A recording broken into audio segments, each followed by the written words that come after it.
Hey there, CPO here, and in this video I'm going to show you how to refill nitrogen charged shocks. And I'm going to use this, my power tank. Well, not the power tank, but I am going to steal the regulator off of this.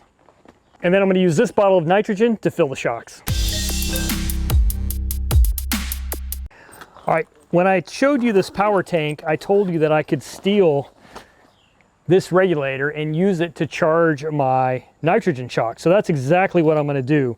I'm going to pull it off of here and put it on that other tank. First thing I'm going to do is make sure my CO2 bottle is turned off, and it is. Then I'm going to use this handy little power tank wrench to pull off this regulator. And I'm also going to pull off the hose. Now we can use the hose. It just depends on if you need it for the reach. I'll show you, I guess, both ways if you want. All right, so this can go away. So for the nitrogen tank, we have a problem. This regulator is not going to fit on there, not without an adapter. All right, so in my little nitrogen gauge kit here, this is the nitrogen shock refill kit from Power Tank.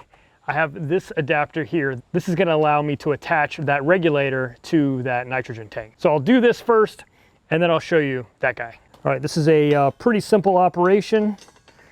It's basically going to fit in there. And unfortunately, my power tank wrench doesn't fit that, but I happen to have the right size right there.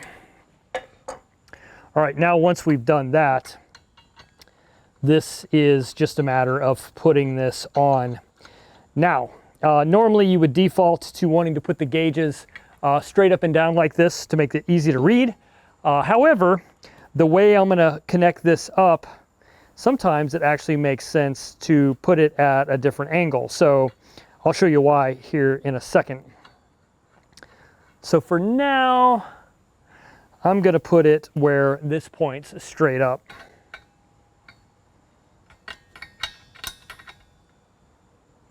Okay, so now we fit our regulator onto the nitrogen tank, thanks to that little adapter there. All right, so this is the nitrogen fill gauge. I happen to have gotten one in digital format, same as the tire gauge. I like the digital. This is a 300 PSI, has a nice backlighting and yeah, battery meter, all the cool stuff. So this fitting can come off with a quick connect. And this is what they call a no-loss chuck.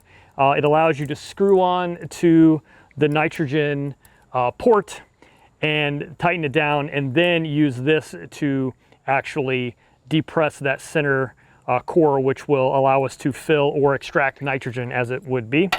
And then this is going to allow us to open up to allow nitrogen in, and at a controlled rate. And then of course this is the inlet where we would attach our tank.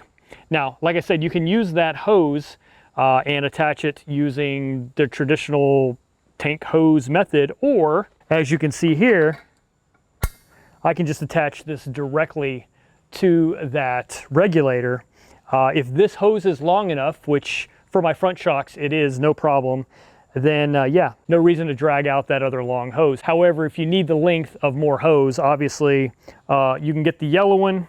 And of course I have the super coupler end. So what I would do is just plug that into there, plug this into there, and then engage the coupler. So if you need the length, great.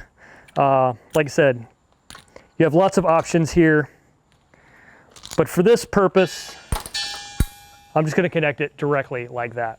So you want these shocks to be at full extension when you charge them. So what I've done is I've disconnected my sway bar, and I'm just going to lift this side until the tire hangs, just like that. That's going to get the shock fully extended. All right, now what we're going to do is pull off our cap, and then I'll install this no-loss chuck here. Getting it tightened by hand first.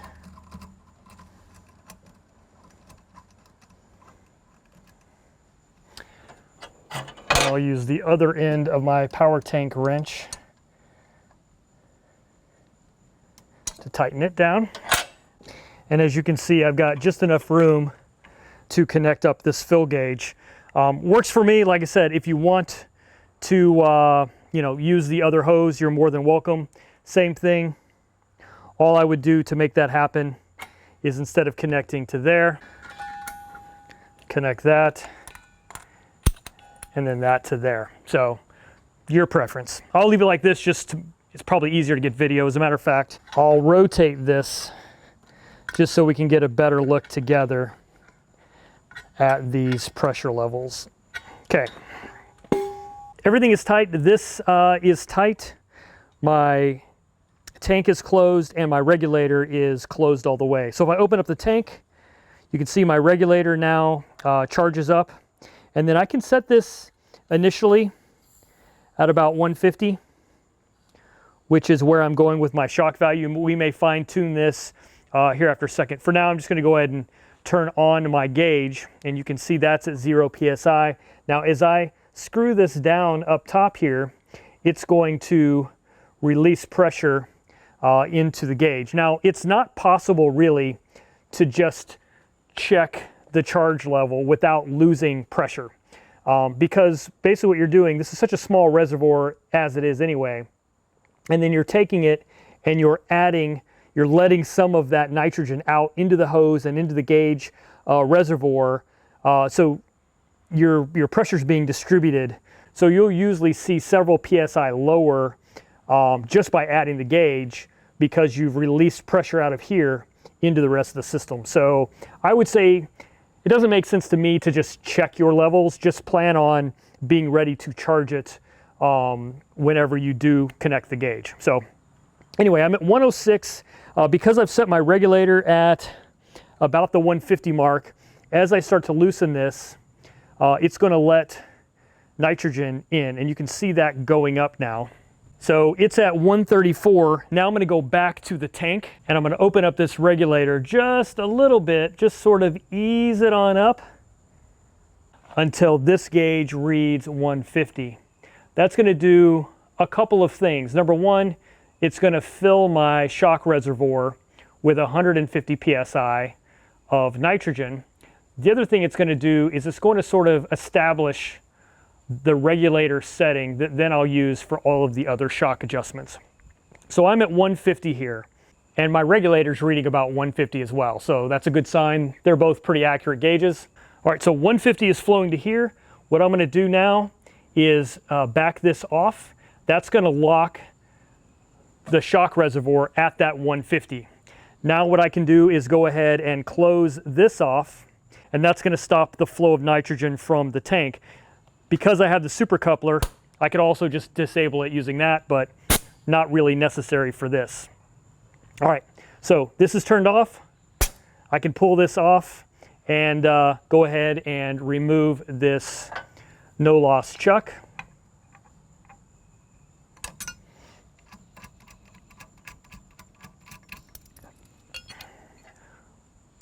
Put my cap back on, and this shock is now set at 150. Let's go do the other side.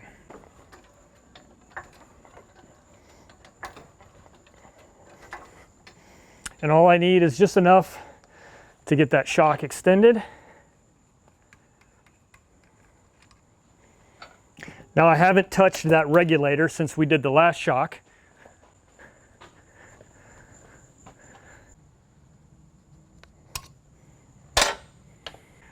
Trying to get this to where you can see it too.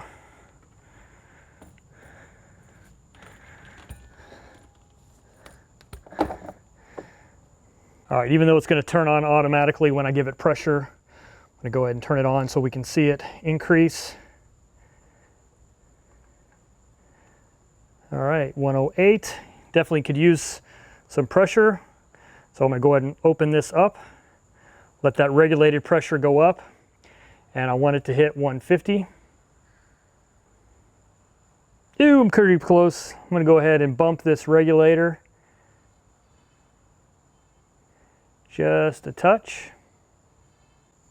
All right, 150, close that down, close down my valve, which is actually opening it up. Okay, And then I can go ahead and pull this off and remove the chuck. And I know that I'm at 150 inside the shock reservoir.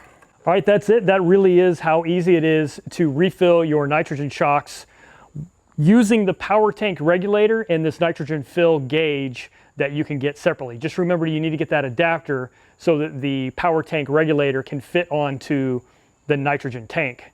Now, I want to restate the fact that you can't really accurately check the PSI of your nitrogen level inside the shock without losing some of it. Let me demonstrate that, because we just filled this to 150. I haven't gone anywhere. Let's put it all back together and see what reading I'm getting. All right, so I'm all shut down, so no nitrogen's flowing. As a matter of fact, I'll turn off the super coupler just to be sure nothing is going.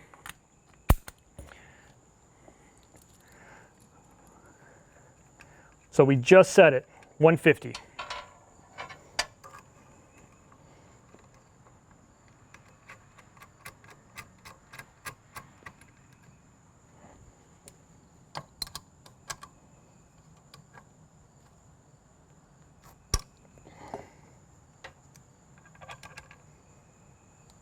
Turn that on.